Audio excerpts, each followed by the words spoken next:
Hiling ng ilang netizen, Quintin Mellora Brown kailangan na sa ating Gilas Pilipinas. Kumusta po mga solid?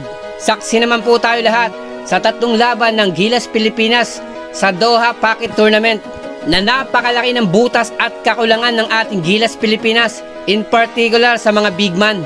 Dahil nga po wala ang ating idol kay Soto, na siguradong alam to at take down note ito ni Coach Tim Cone. Nasa sitwasyon nga po na ito, kailangan na natin ng isa pang big man. Nag-retire na si Japet Aguilar. Medyo may kaidaran na rin si Junmar Fajardo at nahihirapan na rin siya makipagbakbakan sa ilalim. At si AJ Edu, medyo hindi siya 100% na pumukpok ng todo, na parang iniingatan siya ni Coach Tim Cone na baka madali muli ng injury. Na ang solusyon ay abot kamay na ni Coach Tim Cone at ng buong Gilas Pilipinas, na hindi na nila kailangan pang magdalawang isip. Ipasok na si Quintin Mellora Brown. Magandang addition to sa ating Gilas Pilipinas.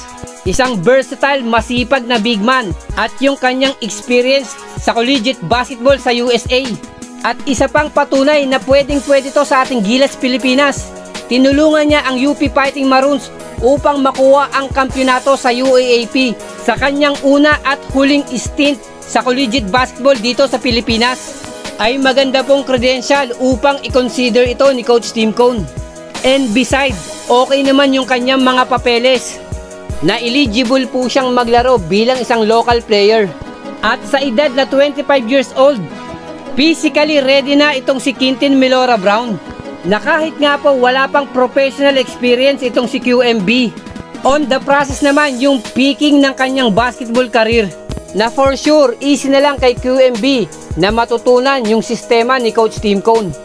Maraming salamat po and God bless.